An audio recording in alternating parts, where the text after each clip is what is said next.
CPI ഉന്നയിച്ചിട്ടുണ്ടോ? ഉന്നയിച്ചോ? നിങ്ങളാരും അന്നക്കാര്യം മിണ്ടിയിട്ടില്ല. നിങ്ങളാരും മിണ്ടിയിട്ടില്ല.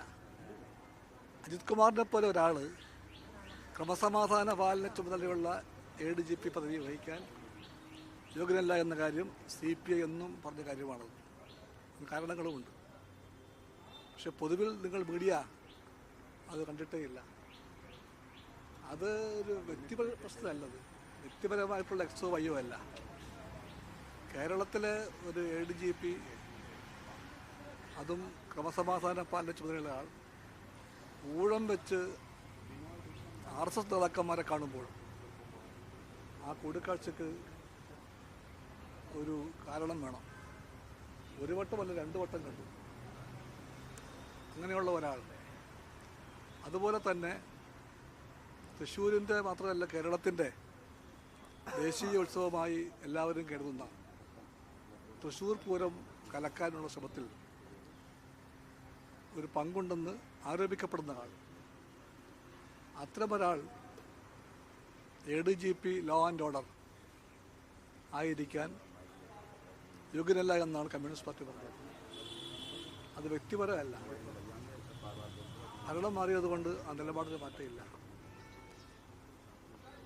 ഇപ്പോൾ ഇത് കേരളത്തിലെ CPM പാർട്ടികൾക്കിടയിലെ തർക്കം ദേശീയ തലത്തിൽ തന്നെ ശ്രദ്ധിക്കപ്പെടുന്നുണ്ട്. ശരിക്ക് എന്തിനാണ് CPI വാശി പിടിക്കുന്നത്? ഇതിൽ വാശിയൊന്നുമില്ല, ഒരു വാശിയില്ല.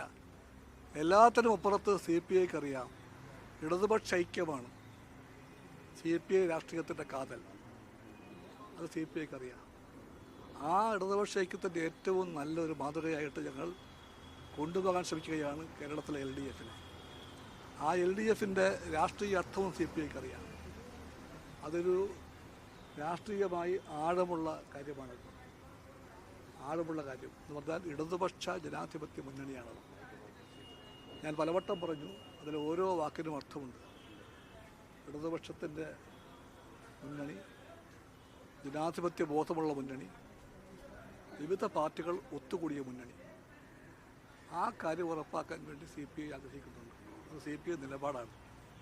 ഇത് CPM തർക്കത്തിൻ്റെ കാര്യമില്ല. CPM ബന്ധം ഏറ്റവും ഊഷ്മളമാക്കാനാണ് എന്നും CPI ശ്രമിക്കുന്നത്. അതുകൊണ്ട് CPIക്ക് ഇത് തർക്കമായിട്ട് മാറ്റാനോ വലിയൊരു സംഘർഷമാക്കാനോ താല്പര്യമില്ല. CPIക്ക് നിലപാടുണ്ട്. ആ നിലപാട് എല്ലാവർക്കും അറിയാം. ഉപനേതൃ പദവിയിൽ അപ്പോൾ ആർക്കാണ് പിടിവാശി? ഒരു ചർച്ച പോലും ഫലത്തിൽ ഉണ്ടാകുന്നില്ല എന്നുള്ളതല്ലേ പുറമേ നിന്ന് നോക്കുന്നവർ മനസ്സിലാക്കുക? CPIയുടെ വാതിൽ എല്ലാ കാലത്തും ചർച്ചയ്ക്ക് വേണ്ടി തുറന്നു വെച്ചിരിക്കും, എല്ലാ കാലത്തും. അപ്പോൾ വാതിലൂടെ CPM വരുന്നില്ല.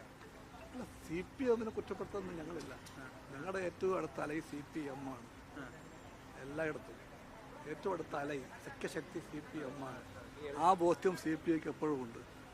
ഈ CPMന്റെ ഭാഗത്ത് നിന്ന് വരുന്ന ഒരു ഇതിലൊരു പരാമർശം, ആകെ 3 പാർട്ടികളാണ് LDFിൽ പ്രാതിനിധ്യമുള്ള സഭയിൽ.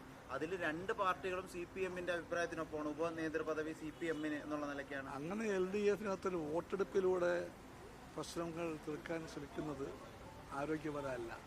അങ്ങനെ ഒരു നീക്കം നടക്കുന്നുണ്ട്. അങ്ങനെ നീക്കം ഉണ്ടെങ്കിൽ അത് ആരോഗ്യപരമല്ല. പരസ്പരം സംസാരിച്ചാൽ ആ വഴിക്ക് പരിഹാരം കാണാനുള്ള മാർഗം നോക്കുന്നതിന് പകരം LDFിനകത്ത് ആളെ പിടിച്ച് വോട്ട് ചെയ്ത് ജയിപ്പിക്കാൻ നോക്കുന്നത് LDFിന്റെ മറ്റ് ഘടകകക്ഷികളും CPMനൊപ്പം നിൽക്കുന്നു. ഇപ്പോൾ CPI ഈ മുന്നണി സംവിധാനത്തിൽ ഒറ്റപ്പെട്ടു. CPI LDFിലെ ഓരോ പാർട്ടിയുമായിട്ടും ഏറ്റവും അടുത്ത, ഏറ്റവും ഊഷ്മളമായ ബന്ധം CPIക്കുണ്ട്. ഇന്നലെ ഉണ്ടായിട്ടുണ്ട്, ഇന്നുണ്ട്, നാളെയും ഉണ്ടാകും. Sir, CPM general secretary MA baby പോലും ഡൽഹിയിൽ വെച്ച് പറഞ്ഞായിരുന്നു അത് കേരളത്തിലെ സംസ്ഥാന നേതൃത്വങ്ങൾ തമ്മിൽ ചർച്ച ചെയ്ത് തീരുമാനമെടുക്കുമെന്ന്. പക്ഷെ അങ്ങനെ ഒരു ചർച്ചയ്ക്കുള്ള വഴി CPMൽ നിന്നൊരു ഇനിഷ്യേറ്റീവ് അങ്ങനെ ഉണ്ടാകുന്നില്ല. ഇല്ല, കഴിഞ്ഞ ദിവസമല്ലേ CPM നേതാവായ LDF കൺവീനർ സഖാവ് TP രാമകൃഷ്ണൻ ചർച്ചയ്ക്ക് വേണ്ടി മുൻകൈയെടുത്ത് കാണുന്നില്ലേ? CPM രാഷ്ട്രീയ ബോധമുള്ള പാർട്ടിയാണ്. CPM ദേശീയ നയങ്ങളെപ്പറ്റി നിലപാടുള്ള പാർട്ടിയാണ്. CPM CPM ബന്ധങ്ങളെപ്പറ്റിയുള്ള വ്യക്തതയുള്ള പാർട്ടിയാണ്. ആ പാർട്ടിക്ക് നിങ്ങൾ പറയും പോലെ പെരുമാറാൻ പറ്റില്ല.